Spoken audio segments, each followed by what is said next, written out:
क्या कभी किसी ने आपका अपमान किया है? क्या किसी के कटु शब्दों ने आपके हृदय को गहरी चोट पहुंचाई है? क्या कभी ऐसा लगा कि आपने किसी का बुरा नहीं किया, फिर भी उसने आपको नीचा दिखाया?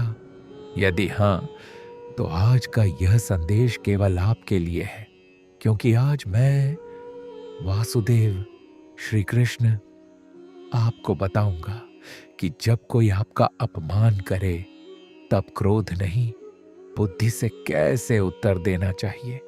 हे पार्थ, याद रखो, दूसरों के शब्द तुम्हारी पहचान नहीं बनाते। तुम्हारा चरित्र, तुम्हारे कर्म और तुम्हारा धैर्य, यही तुम्हारी वास्तविक पहचान है। यदि कोई तुम्हें अपमानित करता है, तो सबसे पहले यह समझो कि उसका व्यवहार उसके संस्कारों का परिचय देता है, तुम्हारे मूल्य का नहीं। एक बार की बात है, एक महात्मा अपने शिष्यों के साथ एक गांव से गुजर रहे थे। गांव का एक व्यक्ति उनसे ईर्ष्या करता था। जैसे ही उसने महात्मा को देखा, वह उन्हें अपशब्द कहने लगा। वह लगातार उनका अपमान करता रहा, लेकिन महात्मा शांत रहे। उन्होंने एक शब्द भी नहीं कहा। कुछ देर बाद वह व्यक्ति थक गया। तब उसने आश्चर्य से पूछा, मैं इतनी देर से आपका अपमान कर रहा हूं, फिर भी आपको क्रोध क्यों नहीं आया? महात्मा मुस्कुराए और बोले, यदि कोई तुम्हें कोई उपहार दे और तुम उसे स्वीकार ही न करो, तो वह उपहार किसके पास रहेगा? वह व्यक्ति बोला, जिसने दिया है उसी के पास। महात्मा ने कहा, ठीक वैसे ही तुमने मुझे अपमान दिया, लेकिन मैंने उसे स्वीकार ही नहीं किया, इसीलिए वह अभी भी तुम्हारे ही पास है। यह सुनते ही उस व्यक्ति की आंखें झुक गईं। हे पार्थ, यही जीवन का सबसे बड़ा रहस्य है। अपमान तभी तुम्हें चोट पहुंचाता है जब तुम उसे अपने मन में स्थान दे देते हो। यदि तुम्हारा मन शांत है, तो किसी के शब्द तुम्हारी शांति नहीं छीन सकते। लेकिन इसका अर्थ यह नहीं कि अन्याय को सहते रहो। यदि कोई बार बार तुम्हारा अपमान करे, तो शांत रहकर दृढ़ता से अपनी बात कहो। सम्मान पूर्वक सीमाएं तय करो। क्रोध से नहीं, विवेक से उत्तर दो, क्योंकि क्रोध दूसरे की गलती की सजा तुम्हें देता है। हे मानव, याद करो, महाभारत में द्रौपदी का अपमान हुआ। वह अन्याय था। उस समय मौन रहना धर्म नहीं था। अन्याय के विरुद्ध खड़ा होना भी धर्म है। इसीलिए जहां केवल अहंकार की चोट हो, वहां क्षमा श्रेष्ठ है। लेकिन जहां किसी की गरिमा और धर्म पर आघात हो, वहां साहस भी आवश्यक है। यदि कोई तुम्हारा अपमान करे, तो स्वयं से 3 प्रश्न पूछो। क्या यह बात सच है? यदि सच है, तो उसे सुधार लो। यदि सच नहीं है, तो उसे अपने मन पर मत लो। और यदि सामने वाला केवल तुम्हें चोट पहुंचाना चाहता है, तो उसकी अज्ञानता पर दया करो, क्योंकि शांत मन वाला व्यक्ति हर तर्क जीतने की कोशिश नहीं करता। वह अपनी शांति बचाने की कोशिश करता है।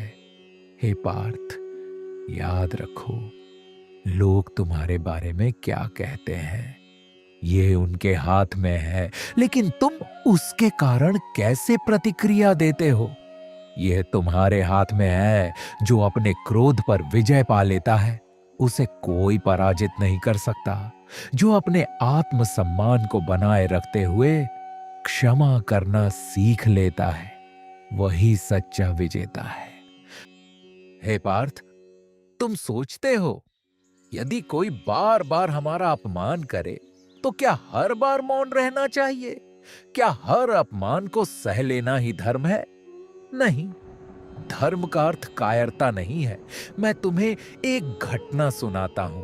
चेदि राज्य का राजा शिशुपाल बचपन से ही मुझसे द्वेष रखता था। उसकी माता मेरी बुआ थी। उन्होंने मुझसे वचन लिया था कि मैं शिशुपाल के 100 अपराध क्षमा करूंगा। मैंने उनका वचन स्वीकार किया। समय बीतता गया। शिशुपाल बार बार मेरा अपमान करता रहा। वह मेरे लिए कटु शब्द बोलता, सभा में मेरा उपहास करता और धर्म का भी अपमान करता।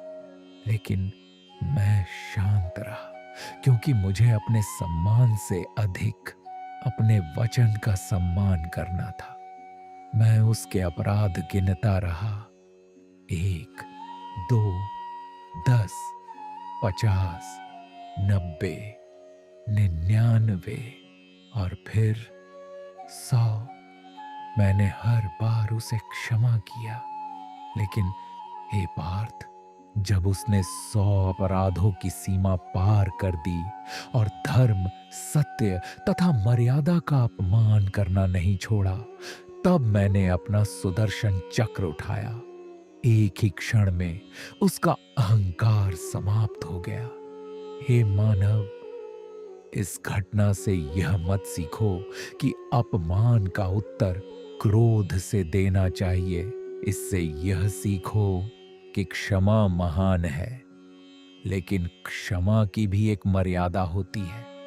जहां केवल तुम्हारा अहंकार आहत हो, वहां क्षमा करो। लेकिन जहां धर्म, सत्य या किसी निर्दोष का सम्मान संकट में हो, वहां अन्याय के विरुद्ध खड़े होना ही धर्म है।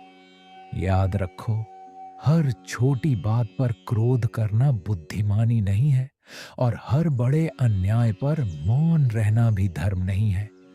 सच्चा ज्ञानी वही है जो यह पहचान सके कि कब क्षमा करनी है और कब साहस के साथ सत्य का साथ देना है। हे पार्थ, अपमान का सबसे बड़ा उत्तर तुम्हारा चरित्र है, और अन्याय का सबसे बड़ा उत्तर तुम्हारा धर्म है।